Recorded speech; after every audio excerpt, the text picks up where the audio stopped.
Okay Mallanna garu, ఒకవేళ మీరు అధికారంలోకి రాకపోయినా ఈ బీసీ ఉద్యమాన్ని అలానే కొనసాగిస్తారా? నేను అధికారంలోకి రాకపోవడం అనేది కుదరదు, అది అయితీరుతుంది అంతే. అందరికీ గుడ్ ఈవినింగ్. నా పేరు జాదవ్ శ్రీకాంత్ అన్న.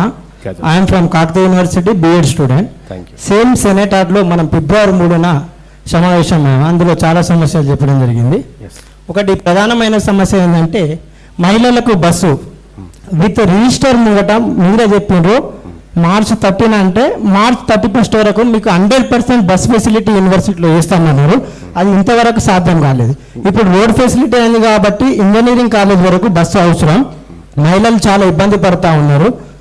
ఇంకా డ్రైనేజ్ సమస్యలు అట్లనే అన్న మీరు వచ్చిర్రు కానీ మీరు మా గురించి మాట్లాడినరు, సమస్య మాట్లాడేది కాదు. అది ఎంతవరకు పరిష్కారం అనేది కూడా మనం చూసుకోవాలి. ఆ పరిష్కారం విషయంలో వెనుకబడి ఉన్నాం, పరిష్కారం అయితే లేదు. రోజుకు ఒక్కొక్కటి సమస్య కాకతీయ యూనివర్సిటీలో పెరుగుతూనే ఉన్నాయి కానీ తగ్గుతలేవు. రైట్. ఒకటి ఫస్ట్ ఆఫ్ ఆల్ నా దగ్గర ఉన్నటువంటి పవర్ ఏంటంటే సమస్యను వినడం, ఆ సమస్యను ప్రభుత్వం ముందు పెట్టడం, దీని సంగతి ఏందో తేల్చుమని చెప్పడం. ఎమ్మెల్సీగా నాకు ఆ పవర్ ఉంటుంది. బట్ నిజంగా తీన్మార్ మల్లన్న చేతిలో కనుక ఇంప్లిమెంట్ చేసే పవర్ ఉంటే 5 నిమిషాల్లో అయిపోయింది. 5 నిమిషాల్లో అయిపోయింది. వాస్తవం. తీన్మార్ మల్లన్న చేతిలో ఎమ్మెల్సీ అనేటువంటి పదవి ఉంది. ఆ పదవి ద్వారా నేను వచ్చి సమస్య తెలుసుకోగలుగుతున్నా, సభ దృష్టికి తీసుకుపోగలుగుతున్నా. ఒకవేళ అబ్బే ఇంప్లిమెంట్ అయ్యి కరెక్ట్ గా అయ్యిందంటే తీన్మార్ మల్లన్న పార్టీ పెట్టాల్సిన అవసరం కూడా లేకుండే. ఓకే ఓకే అన్న, అది ప్రాబ్లం ఓకే.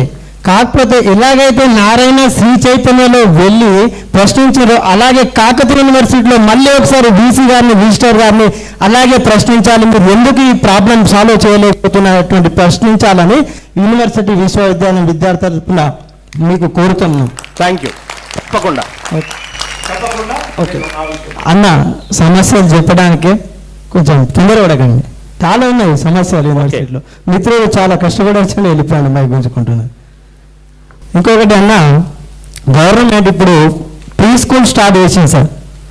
ఆ ప్రీ స్కూల్లో ఇంటర్మీడియట్ క్వాలిఫికేషన్ తోటి తక్కువ 8,000 సాలరీకి టీచర్లను తీసుకుంటున్నారు. కానీ తెలంగాణ ప్రభుత్వం 2018లో DPSC diploma in pre school education course start చేసింది. 6 years అవుతుంది కోర్స్ స్టార్ట్ చేసి. వాళ్ళు ఆల్రెడీ ట్రైనింగ్ తీసుకున్న 2 years కోర్స్ ఎన్సిటి గైడ్లైన్స్ ప్రకారం. కానీ ఆ కోర్స్ చేసిన వాళ్ళని ఇప్పటికీ ప్రభుత్వం తొక్కుతుందన్న. ఒకసారి సెక్రటరియట్లో మేము అక్కడ అధికారులను కలవడానికి పోతే మీరు కూడా కలిసారు, అక్కడ నేను కలిసిన. సరే మాట్లాడుతూ ఈ సమస్య మీద అన్నారు. కొంచెం ఆ ప్రీ స్కూల్ విధానం గురించి కూడా మాట్లాడాలని కోరుకుంటున్నాను. ఈ అవకాశం ఇచ్చినందుకు ధన్యవాదాలు. యూనివర్సిటీ సమస్యలను సాధించాలి అంటే మీతో సాధ్యమవుతుంది, ఎంతో కొంత చేస్తారు. కొంచెం మహిళల పట్ల అయినా ఆ ప్రేమ ఆప్యాయత చూపించి ఆ బస్సు ఫెసిలిటీ కానీ, మహిళలకు మెస్ ప్రాబ్లం, తిండి ఘోరంగా ఉంది, అది ఒకటి. ఇంకొకటి ఇప్పుడు నోటిఫికేషన్ సమయం అన్నా ఎవరికి ఎప్పుడు ఇంట్రెస్ట్ వస్తే అప్పుడు చదువుతారు కాబట్టి లైబ్రరీని కూడా 24/7 24 గంటలు library and study hall open చేసే విధంగా రిజిస్ట్రార్ గారికి మరియు వీసీ గారి దృష్టికి తీసుకెళ్లాలని విశ్వవిద్యాలయం విద్యార్థులు కోరుకున్నాను. ఒక నిమిషం, ఇప్పుడే ఫోన్ మాట్లాడుతున్నాను. యూనివర్సిటీ రిజిస్ట్రార్ గారు నాకు ఆ రోజు చెప్పిన లైబ్రరీ కంటిన్యూ చేస్తారు. అవును సార్, చేయలేదు సార్. ఇంకా అది ఇంకా phone number registrar number Nagaraj registrar number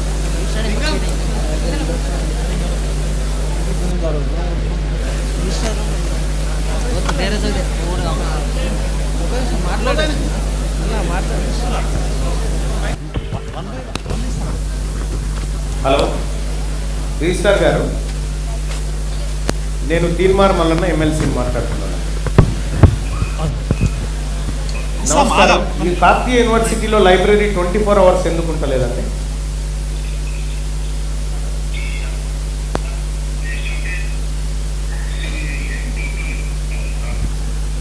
eight to 12 ఎందుకు? మీకేమైనా ఇబ్బంది అవుతుందా 24 గంటలు? ఒకవేళ అది నిజంగా 24 గంటలు నడిస్తే ఇబ్బంది అవుతుంది అనుకుంటే మీరు ఫెయిల్ అయినట్టు కదా. 24 గంటలు నడిపిస్తామని హామీ ఇచ్చినారు.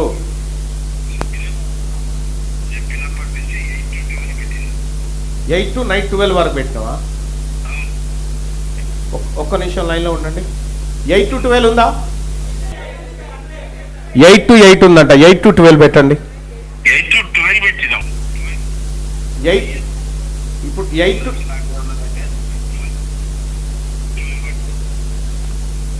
నేనేమంటున్నా, మీరు 8 to 12 నడిపించండి. నడిపిస్తున్నాం సార్. ఉంది, మీరు కనుక్కోండి. ఇంకా పిల్లలు చూసుకోండి. పిల్లలే నా ముందు ఉండి చెప్తా ఉన్నారు నడుస్తలేదని చెప్పి. లేదు 8 to 12 ఉంది. ఇప్పుడు నేను సరే, నేనే ఒకరోజు సడన్ గా వస్తా, అప్పుడు చూద్దాం. అది best. 8 to 12. Right, thank you. అలాగే ఇంకోటి, ఆడపిల్లలకు బస్సు పెట్టమంటే 30 తారీఖు నుంచి ఓపెన్ అవుతుందని నాకు ముచ్చట చెప్పారు. ఇప్పటిదాకా కాలేదు కదా? ఎన్ని రోజులు వస్తుంది ఇంకా? బస్సు వచ్చే వరకు రిజిస్టర్ గారు, ఆ బస్సు వచ్చే వరకు మీరు జీతం తీసుకోవడం మానేయండి, అప్పుడు తెలుస్తుంది మీకు.